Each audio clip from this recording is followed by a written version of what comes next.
Hello friend, अस्सलाम वालेकुम and welcome to all about world. दोस्तों, ईरान और अज़रबैजान के बॉर्डर पर एक हेलीकॉप्टर उड़ रहा था। इस हेलीकॉप्टर में ईरान के सदर इब्राहिम रईसी मौजूद थे। इनके साथ ईरान के वज़ीर ख़ारजा और 6 और लोग भी इस हेलीकॉप्टर में सफ़र कर रहे थे। ईरान के सदर यहाँ एक डैम की इफ्तिताह के लिए गए हुए थे। इनका हेलीकॉप्टर पहाड़ों के ऊपर उड़ रहा था, लेकिन ये हेलीकॉप्टर इन्हीं पहाड़ों में गिरकर तबाह हो गया।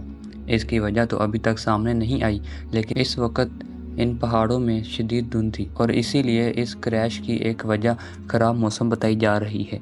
इस क्रैश की इत्तला मिली तो सर्च टीम इस हेलीकॉप्टर को ढूंढने यहाँ निकल पड़ी और यहीं से इन तमाम लोगों की लाशें रिकवर कर ली गईं।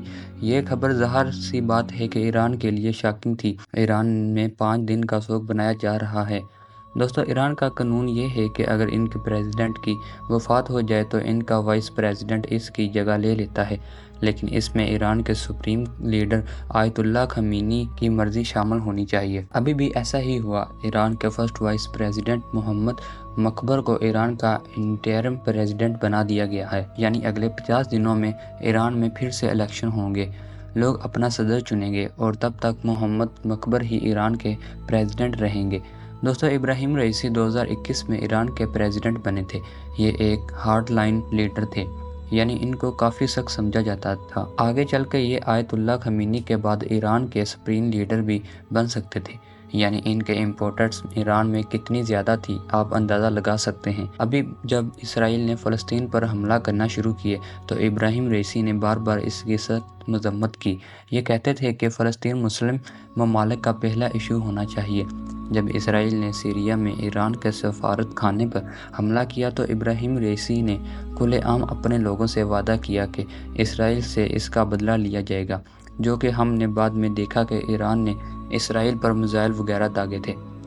देखें दोस्तों, इब्राहिम रईसी ने यूनाइटेड नेशंस में जब तकरीर की तो इनके हाथ में कुरान पाक मौजूद था। इन्होंने अपनी तकरीर में इस्लाम का बहुत दफा किया था। यानी इब्राहिम रईसी ईरान के सदर तो थे, लेकिन इनको एक मजहबी रहनुमा के तौर पर भी देखा जाता है। ये अक्सर वेस्टर्न ममालिक की पॉलिसी पर बहुत ज़्यादा तनकीद करते थे, इसीलिए इनको एक हार्ड लाइन लीडर समझा जाता था। दोस्तों, बहुत से लोग ये सोचेंगे कि हो सकता है कि ये एक हादसा ना हो, बल्कि इस हेलीकॉप्टर को जानबूझकर क्रैश करवाया गया हो।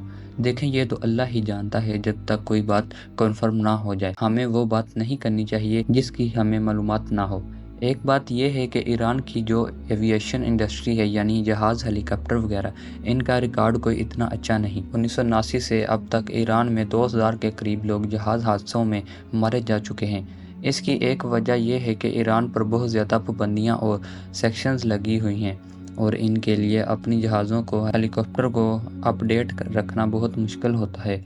तो हो सकता है कि ख़राब मौसम और इसी फैक्टर ने इस हेलीकॉप्टर को क्रैश किया हो। लेकिन हम सब ने यह भी देखा है कि दुनिया में जब किसी ऐसे ममालिक में जो बहुत ज़्यादा इम्पोर्टेंट हो, कोई लीडर बहुत ज़्यादा स्ट्रांग हो जाए तो, और वो जब लीडर ऐसी बातें करना शुरू कर दे जो इंटरनेशनल इस्टेब्लिशमेंट को पसंद ना आए, तो इस लीडर को हटा दिया जाता है। जैसा कि मैंने कहा है कि अभी हम कुछ नहीं कह सकते। इस हादसे की असल वजह क्या है दोस्तों? ज़ाहिर सी बात है कि इब्राहिम रईसी के मुखालिफ इनके ख़िलाफ़ भी कई बातें करते थे।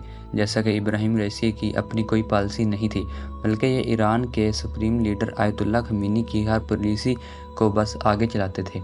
लेकिन यह भी कहा जाता है कि इब्राहिम रईसी ईरान हर कोने में ट्रैवल करते थे और ईरान की जो वर्किंग क्लास है और जो मिडिल क्लास लोग हैं, ये इनमें बहुत ज़्यादा पॉपुलर थे, क्योंकि इब्राहिम रईसी ईरान में इतना ज़्यादा ट्रैवल करते थे कि इनकी सिक्योरिटी को लेकर हमेशा परेशानी रहती थी।